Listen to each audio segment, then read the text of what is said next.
This is a tough one, guys. This is a hard one. This is a video, I don't want to make. But here we are. One of my favorites filmmakers ever has passed away. David Lynch at the age of 78. It doesn't feel real to me that we are now in a world without David Lynch. He has been such an important part of my life, my movie-going life, my spiritualistic life, everything. David Lynch has been very important to me. And in the hours since hearing about his passing, I've cried, I've been reflective, I've been thinking back on all the amazing memories I have watching his films at home, in the theater.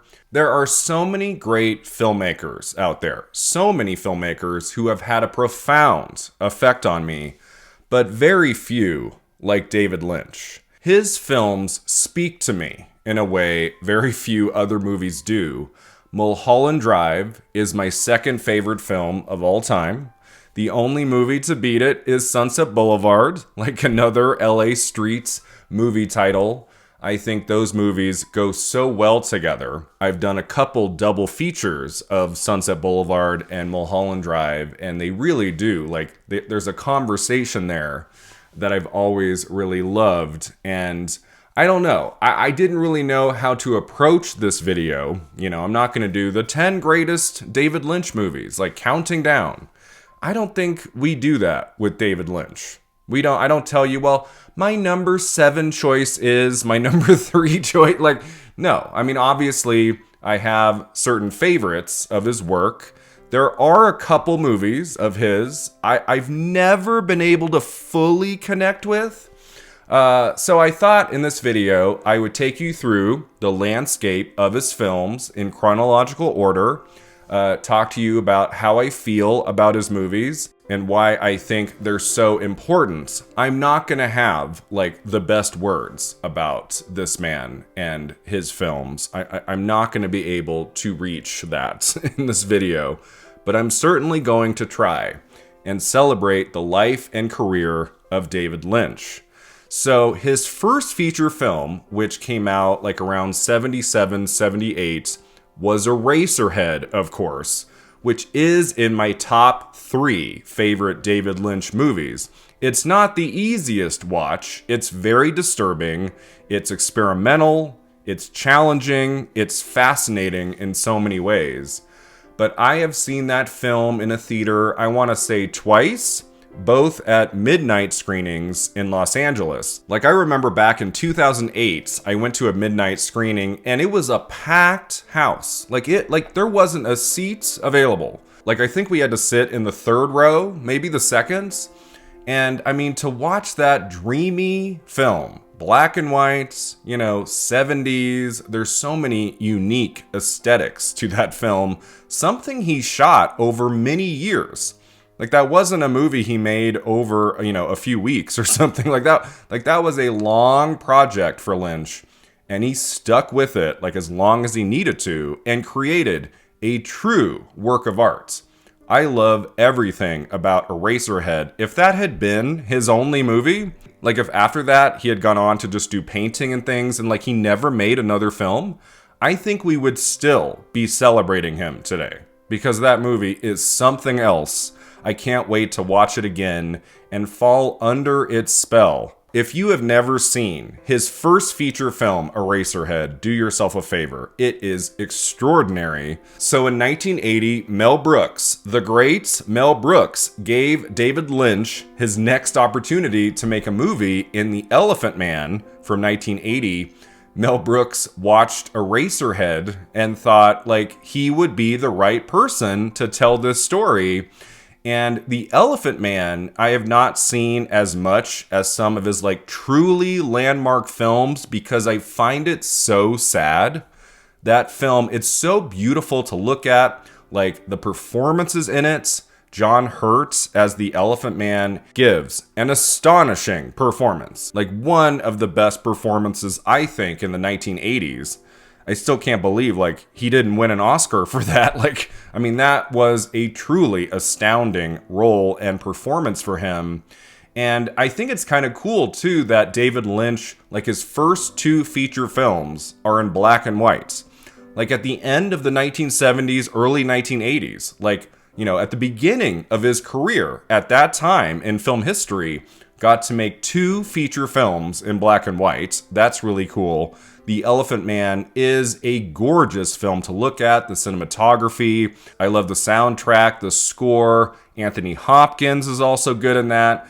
I think it's really cool that David Lynch got 2 Oscar nominations for The Elephant Man, Best Director and Best Screenplay. That's the only movie he got 2 for, and I think it was very well deserved. Eraserhead might have been too weird for some people, but The Elephant Man, like, that's really the film that put him on the map. That's the film that led him to Dune from 1984. That's the only David Lynch movie I really don't care for very much. I have tried to watch it 2 or 3 times. I feel like every decade I put it on, I think, well, you know, maybe I'll like this one. You know, it just, I mean, I'm going to try again probably very soon. I've never really taken to that one. Obviously, I admire some of the stylistic elements of it, the cinematography, the creativity. David Lynch has said, like, he didn't have the best time making Dune. And I also remember reading once, if Dune from 1984 had been successful, like, in David Lynch's contract, he would have had to make a sequel, like a Dune 2, right after that. If that had happened, we wouldn't have gotten Blue Velvet, or at least the version of Blue Velvet in 1986. And Blue Velvet is my second favorite film by David Lynch. I have seen that one almost as much as my first favorites. I can't remember right now which came first for me, Blue Velvet or Moleholland Drive. Did I see Blue Velvet before that? Like, I can't quite remember. I saw them both around the same time, to be sure. But Blue Velvet, I mean, talk about haunting. Talk about surprising, unpredictable, dreamlike, fascinating, horrifying, so spectacular and memorable in 1,000 ways. I mean, that movie, it's only a film that could have been made by David Lynch. Any other director with that material would have made something completely different from what David Lynch puts up there on the screen. A perfect cast, including Kyle MacLachlan and Isabella Rossellini, like one of her best performances in the movies, and Dennis Hopper. That is my choice for the biggest acting Oscar snub of the 1980s, even though Dennis Hopper did get an Oscar nomination that year for Hoosiers. I think it should have been for his masterful performance in Blue Velvet. There's just something so dangerous about that movie, like the quest of that main character and where everything ends up. That conclusion, you're left with a lot to think about, you know, like how much of this is real, how much of this is kind of a facade. Blue Velvet is in every way a masterpiece.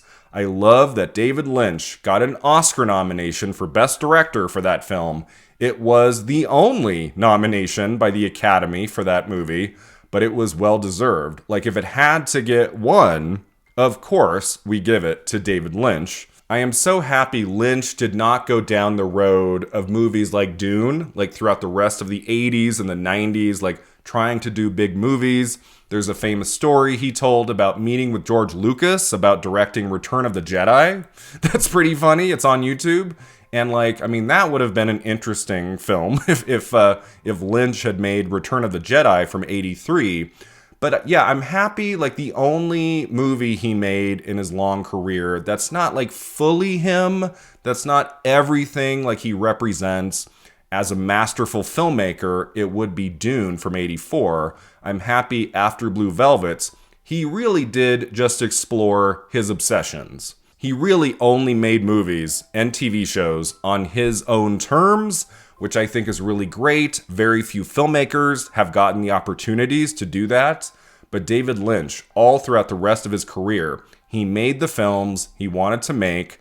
1990, we get Wild at Heart, which is a wild movie. I mean, I was obviously way too young to see that when it came out. I was like 6 years old. I caught up with it, I want to say, in college. That one would be like in the middle for me of my favorite David Lynch movies. It's not the one I revisit as much as the others, but there's so much to love about that film. I love all the nods to The Wizard of Oz, that cast led by Laura Dern and Nicolas Cage, fantastic. Willem Dafoe is very memorable in that, and Diane Ladd in her Oscar-nominated performance for Best Supporting Actress. Like, I mean, she took a huge swing with that mother character in Wild at Heart and succeeded beautifully. If there's one movie of his I really do need to spend more time with, I think there's a Blu-ray that has some bonus features and things. It is Wild at Heart. I want to take another chance on that one. But 1990 was also the year Twin Peaks debuted on television. And that really changed the television landscape right at the beginning of that decade. I mean, obviously there were great TV shows in the 80s and things, but Twin Peaks was a new kind of show. And obviously over the course of those 2 seasons, David Lynch was not able to oversee everything. I think at some point during season 2, which is a lot of episodes, isn't it like 20 episodes, maybe more? Like eventually, he wasn't in control. He is definitely in control of that amazing pilot episode and that first season, which is shorter, like 7 episodes, maybe 8. I don't love everything about Twin Peaks, especially that second season. It's a little rough around the edges as we get toward the end of season 2. But it holds up really well. Such an amazing ensemble cast, including Kyle MacLachlan, including like Piper Laurie, the late great Piper Laurie, in a very interesting role like you wouldn't expect of her in that. And what's really cool about Twin Peaks is that you can fully get lost in that show. It's not just a single 2-hour David Lynch movie. Like, he creates an entire world in Twin Peaks that goes on for many, many hours and episodes. So like, you can really get lost in that David Lynch universe, really. So that's something I love about Twin Peaks. Because David Lynch got kind of disconnected from Twin Peaks, especially by the end of season 2, I'm very happy he had the opportunity to revisit that world and make his prequel, his kind of maligned 1992 prequel, Twin Peaks Fire Walk with Me. I remember as a kid, like I was going to the movies all the time in 91, 92. I still remember seeing the poster in the movie theater close to my house and being intrigued. Like, Fire Walk with Me. What does that mean? Like, that was my introduction to David Lynch, really, was seeing the poster for that movie when I was like 7, 8 years old and being intrigued. Like, what does that title mean? Like, what is that movie about? So I didn't see the movie until much later. I think I waited till after I had watched all of Twin Peaks, like the first 2 seasons. And, it's not like the greatest movie of all time, but I think Twin Peaks Fire Walk with Me might be his most underrated movie. It's very dark and disturbing and all of that, which, we tend to expect in a way from David Lynch movies, but it's very entertaining, and I really, really love Twin Peaks Fire Walk with Me. It is absurd to me that film played at the Cannes Film Festival in May of 92 and got booed off the screen. Like, he won the Palme d'Or 2 years before for Wild at Heart, but they booed him for Twin Peaks Fire Walk with Me.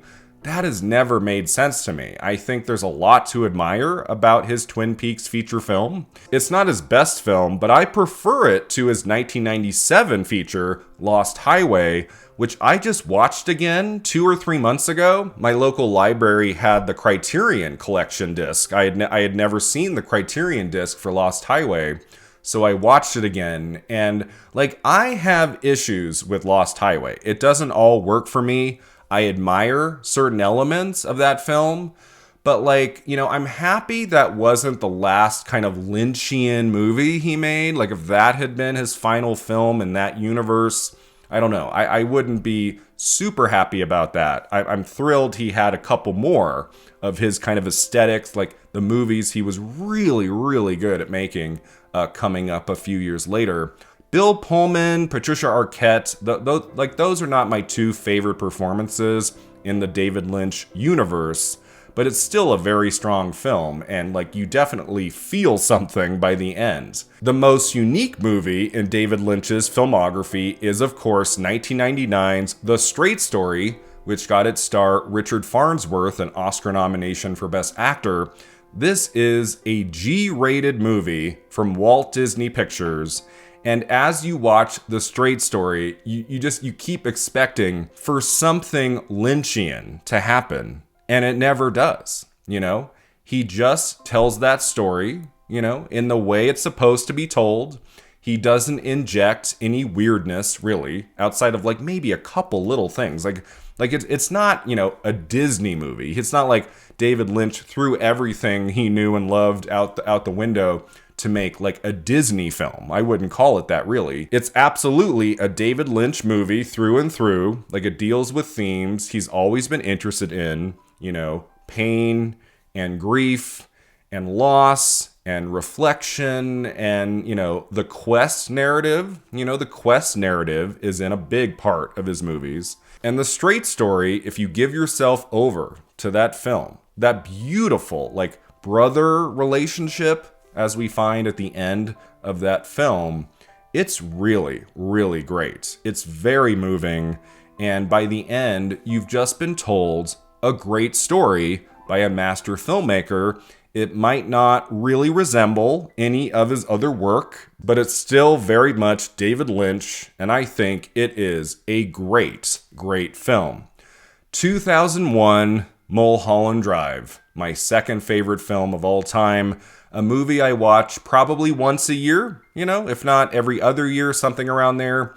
I mean, it's very long. It's like 2.5 hours long. So I have to like find a window in my schedule. Like, okay, now we're watching Moleholland Drive again. Here's the thing with that movie. And this is true of all the films in my top 10 list, movies I really love with my full heart. Like, it doesn't matter how many times I've watched it. Every minute of that rewatch is always filled with pleasure. Is always just a great, great time. It's not a movie I'm watching, I'm like, you know, I've seen this enough. Let's fast forward to a better scene or anything. Like Moleholland Drive, every single moment in that movie, it's just extraordinary. It's so entertaining. It's so weird and dark and funny and dramatic and emotional. I love, obviously, stories about the dark side of Hollywood.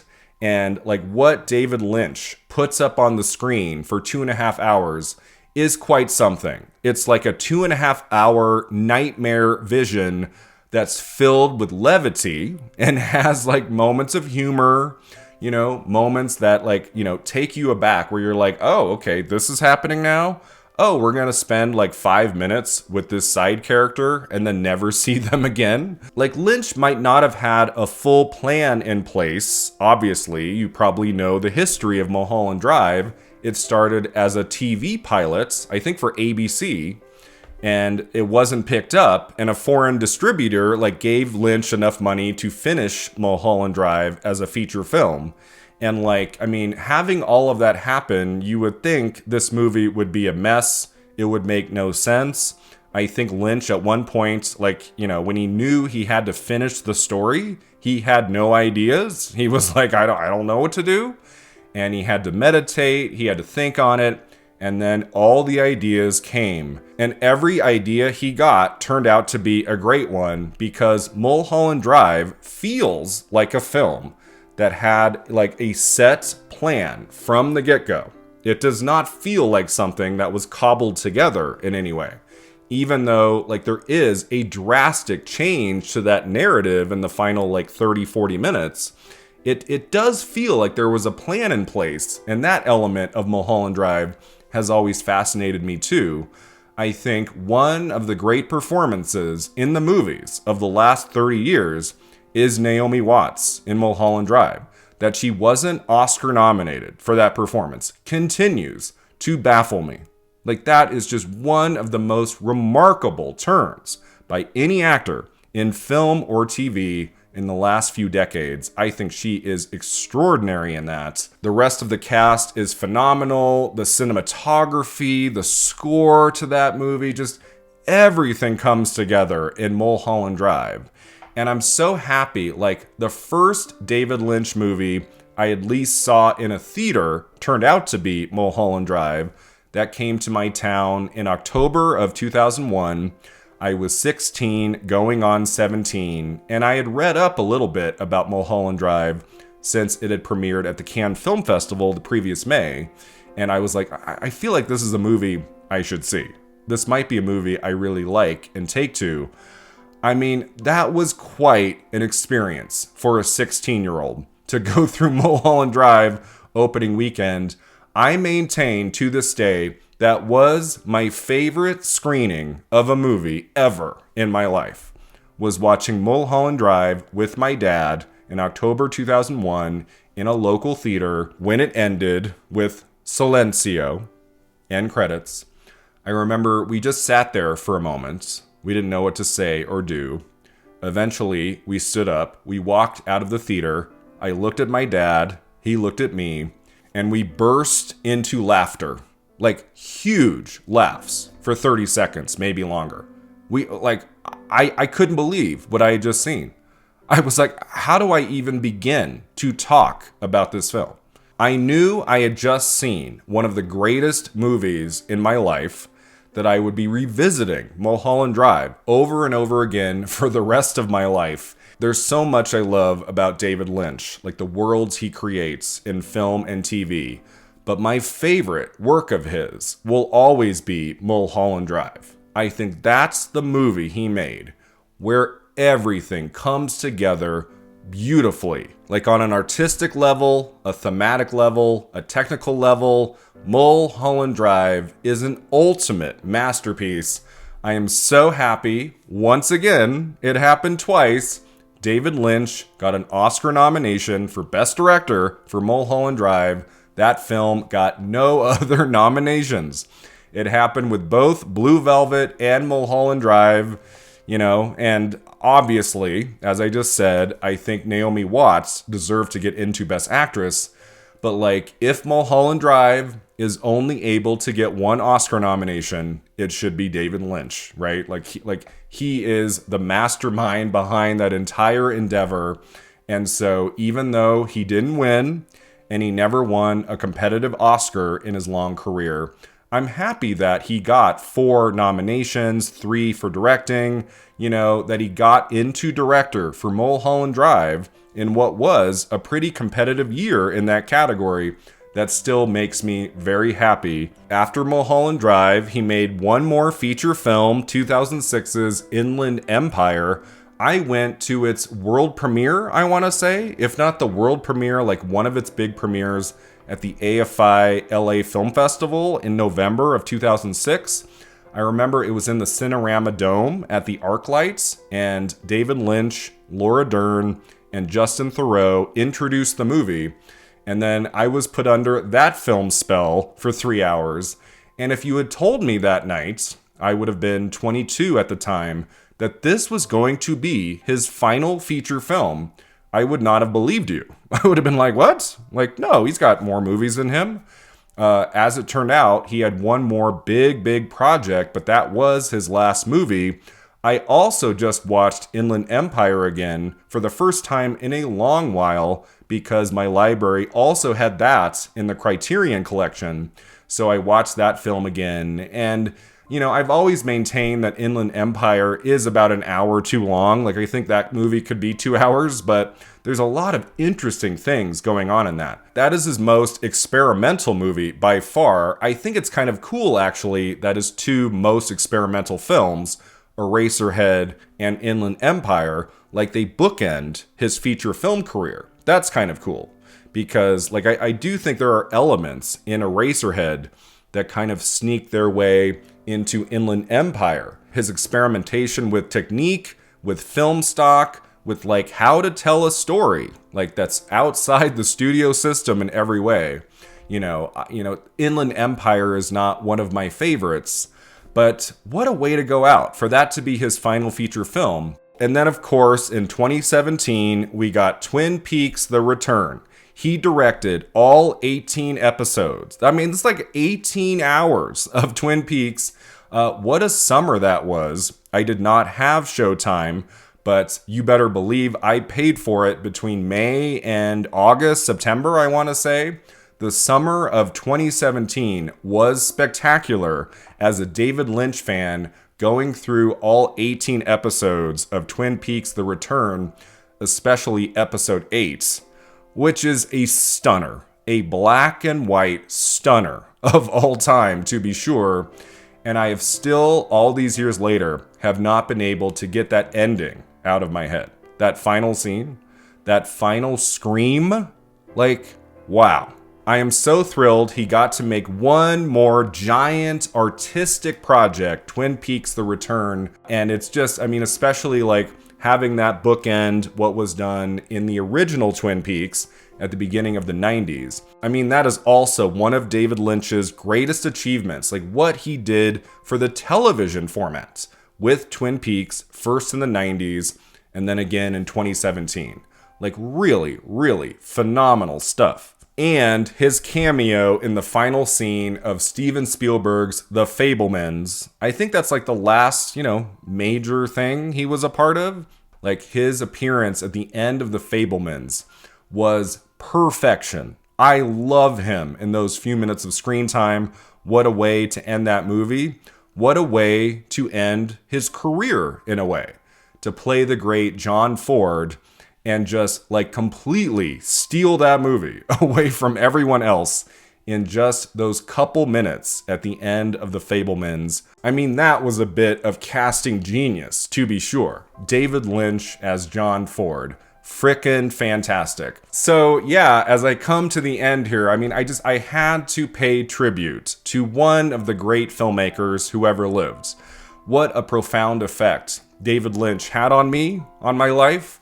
As a movie lover, I don't think I would love movies as much as I do today without David Lynch. The first time I saw Moleholland Drive, like as a high school student, I fell so deeply under that movie spell. I was like, I want to explore cinema for the rest of my life. I want to celebrate this art form. I want to lift up filmmakers and actors and storytellers until the end of time.